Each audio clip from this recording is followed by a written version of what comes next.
India-Sri Lanka Dialogue.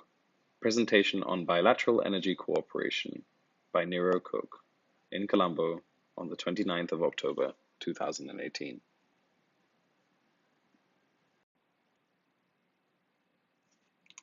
I'd like to share some important statistics on India and Sri Lanka. India's population is 1.2 billion people. Sri Lanka's is 22 million.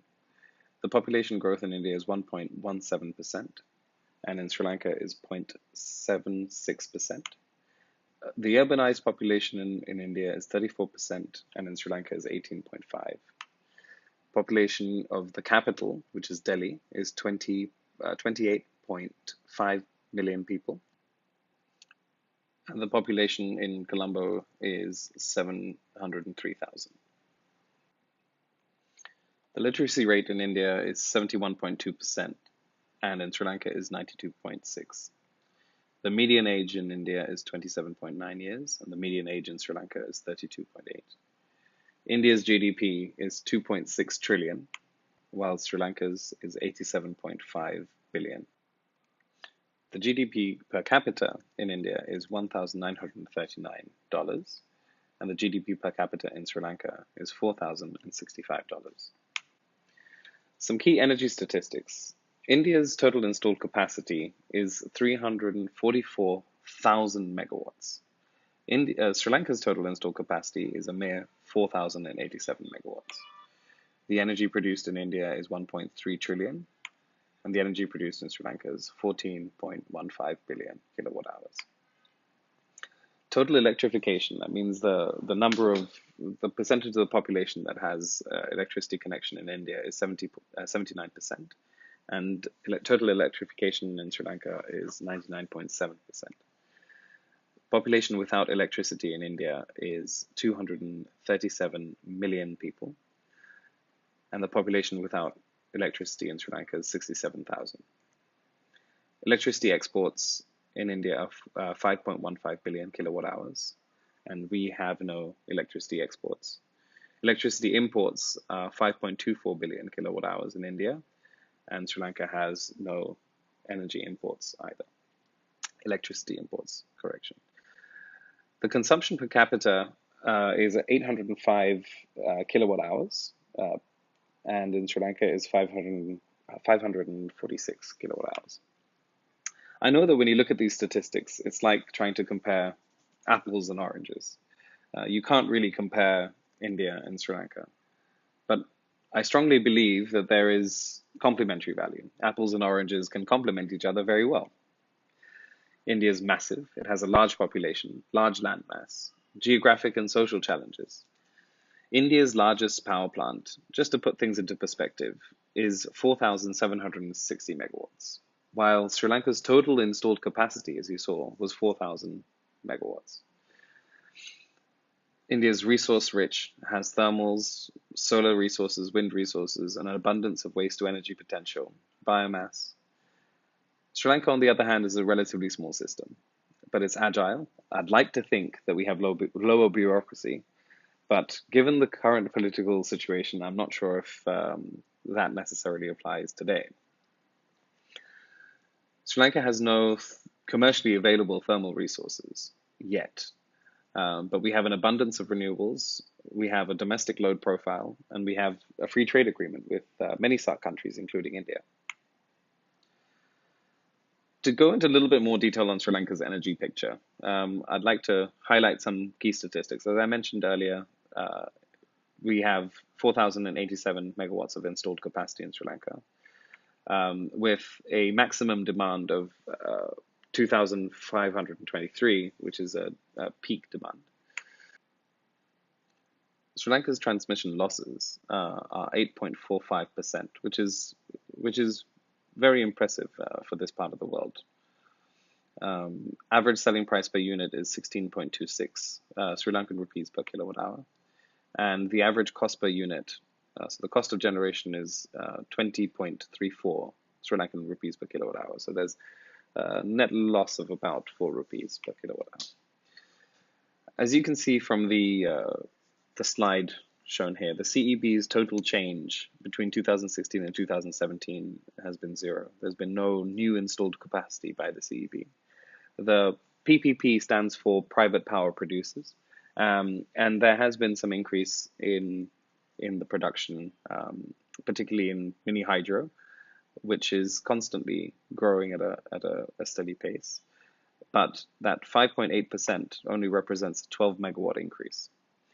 The thermal energy has been increased by 20%, but that represents an 18 megawatt increase. Other renewable energy, which is, and other within brackets of the other renewable energy, is a strange name, but what it actually represents is essentially solar, because ORE, mini hydro, is other renewable energy, mini hydro. ORE wind is other renewable energy, wind. And then the hydro, which is the large scale hydro, is mentioned in the CEB statistic above. So the other renewable energy, other, really only represents solar and biomass. And that has grown by 28%, which is 32 megawatts. The CEB's generation picture really shows a 10% increase in the thermal oil production. And the CEB produces 72.9% of the total production, whereas the private power producers only produce about 27.1%. But the growth really in the installed capacities and the energy production has been primarily by the private power producers. Mini hydros have increased their production by 28%. Thermal oil has increased their production by 16.3%. And other renewable energy, other, which is, as I said earlier, largely the solar installations, have increased by 99.5%. But if you look across to the right, you'll see that represents only a 1% increase in the total energy production. So while solar is growing at a rapid pace, it still only makes up 1% of the total energy produced in Sri Lanka. This is the generation by ownership on the left-hand side of the slide, and generation by source on the right-hand side. As you can see, in 2017, hydro makes up 27%, thermal oil makes up 34%, thermal coal, our one power plant, which is 900 megawatts, makes up 35%. And the other renewable energy, except for mini hydro, makes up 4%. The challenges and opportunities that we face here in Sri Lanka are, as we industrialize Sri Lanka, we are faced with a capacity dilemma. We need lower cost energy to attract industry, but we need industrial demand to get economies of scale and to have lower cost energy. We have a limit for the number of renewables that we have installed on the grid. We're a relatively small grid, so we have proportionately lower renewables. And the CEB warns us often about the fluctuations and instability that renewables can cause. We're often faced with excess supply. Heavy rains can mean that the production increases, but the demand doesn't necessarily match it. We also have low demand times, such as very, very late in the night or very early in the morning. We also have situations where we have excess demand and we don't have sufficient supply. Drought is an example of that. We have rolling brownouts in the rural areas. And key events such as cricket matches can increase our demand, which forces us to install emergency power. So it really is an issue for us, our demand and supply matching. So, we are all thinking Sri Lanka is a small island nation with an abundance of natural resources. Renewable energy surely must be the answer. But why is our renewable energy installed capacity so low?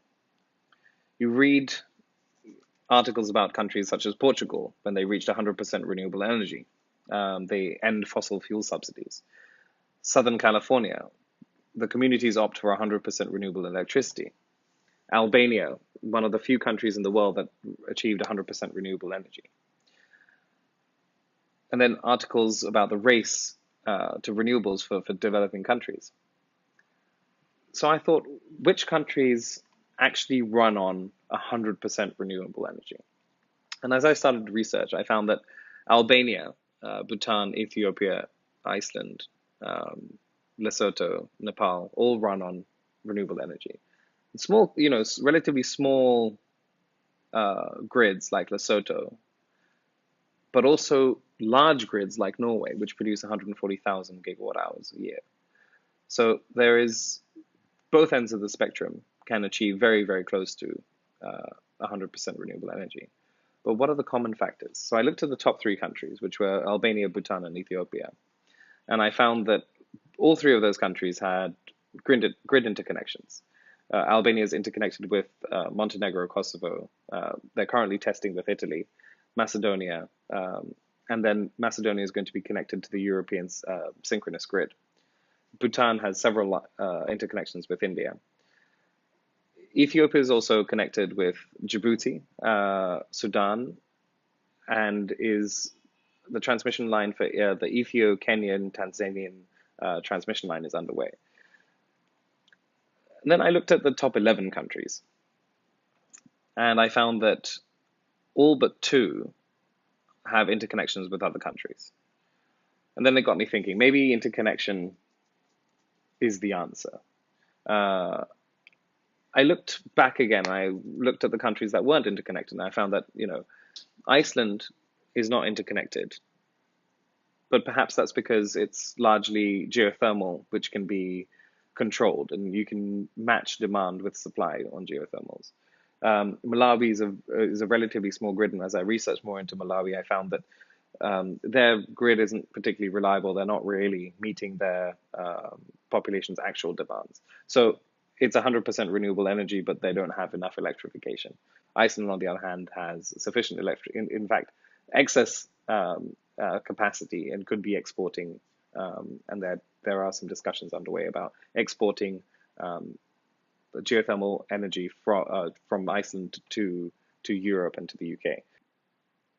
So there definitely is something in common with all of these countries, that they are interconnected with other national grids. And interconnection really does seem to be the solution. I then started to look at the challenges that we would face if we were to interconnect.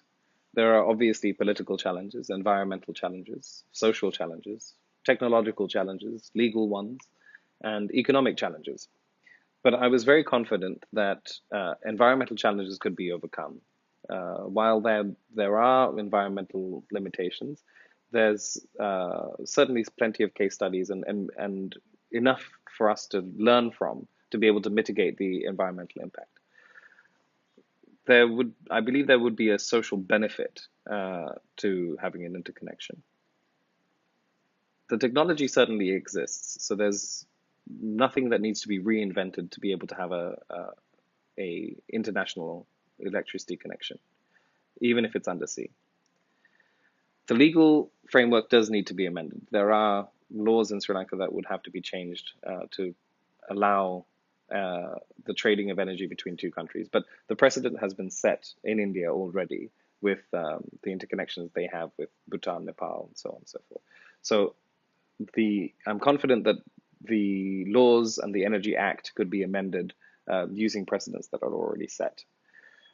I think there would be a significant economic benefit and also energy security for Sri Lanka. I believe that the ability to trade energy between the two countries would significantly improve our economic ability to be able to attract foreign direct investment, to provide lower cost electricity, and also have the potential to export valuable renewable energy that we produce in Sri Lanka.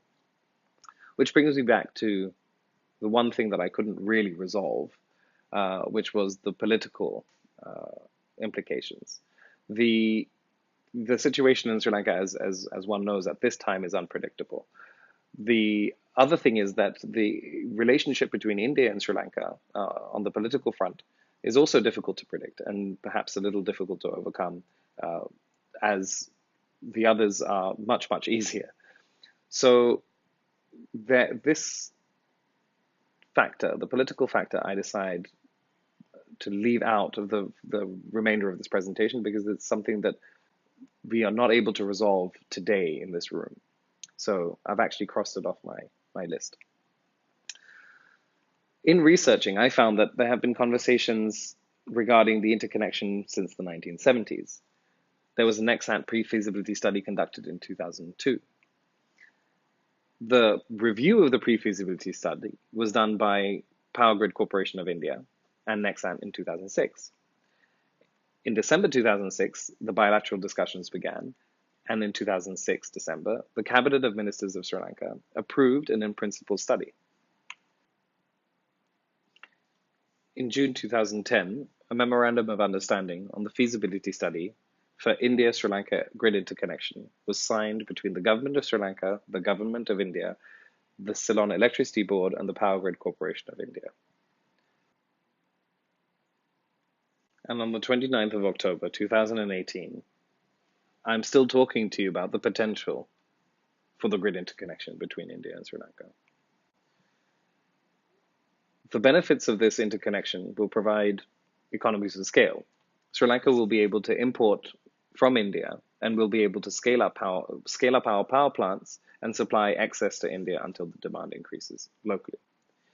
It also enables us to conduct peak shaving programs where we'll be able to import energy from India when there's a peak demand or a drop in production due to drought. It also enables Sri Lanka to valley fill. When there's a drop in demand or a peak in production, Sri Lanka can export in excess production to India, or if we're experiencing heavy rains, for example. It'll also make us part of a larger system. And a larger system usually means more stability. Because of India's grid system being so much larger, it would effectively mean that Sri Lanka can achieve its renewable energy potential of approximately 65,000 megawatts of installed energy capacity. Previous projects between India and Sri Lanka, especially on the infrastructure side, haven't necessarily gone as planned. We saw some previous presentations about large infrastructure projects not being executed. An example would be the exploration of oil and gas in the Mannar Basin by ONGC. The Trincomalee tank farm, which was being done by the Indian Oil Corporation. The Sampur 500 megawatt coal power plant done by NTPC, or not done by NTPC. So in the energy sector, India hasn't really made any significant investments yet. There are still opportunities for investment between India and Sri Lanka in the energy infrastructure. There are currently discussions underway to establish a liquefied natural gas terminal and a combined cycle gas power plant. And those discussions are being had between India, Japan, and Sri Lanka. There are also potential projects which are renewables, or as the CEB calls them, other renewables, which are wind and solar. There's also opportunities for refurbishing large hydro. There's also opportunities for pump storage facilities and other grid storage solutions.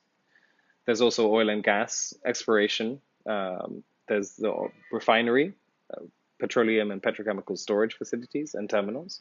So there are some important opportunities and potential projects that India could participate in, all of which would be significantly benefited by having a interconnection. Case studies for interconnections that I looked at were India and Bhutan, India and Nepal, India and Bangladesh. There's also the CASA 1000, which is the Central Asian and South Asian power project. I also studied the interconnection between Albania and Kosovo and Albania and Macedonia. In looking at these, I found that there are many mutual opportunities. The opportunity for Sri Lanka to enter the Indian power exchange for energy trading, the access to electricity from cheaper sources of power in the South Asian region. This is a mutually beneficial opportunity for both India and Sri Lanka and all the other South Asian interconnected countries. Access to power to South India from Sri Lanka versus North India to South India. We believe that Sri Lanka could supply electricity to South India perhaps cheaper than North India could provide to South India, simply because of lower transmission costs and potentially lower transmission losses. We haven't studied the economics of this in detail enough to be able to give you a figure, but we believe that it could be possible. It would also mean that short-term power demand could be met with imported power for countries which are all interconnected, rather than emergency power. It would mean that there's a reduction in operational costs through better resource management and an improved load profile, as I mentioned earlier, about valley filling. It would also mean improved system reliability simply by virtue of the fact that we are part of a much larger system, and would give us all greater energy security. So I discovered there was a future transmission system, which is on this slide here, and it shows an interconnection line between Anuradhapura and Madurai via Talaimana. So there's 50 kilometers, which would be essentially undersea, and the remainder of it would be on land.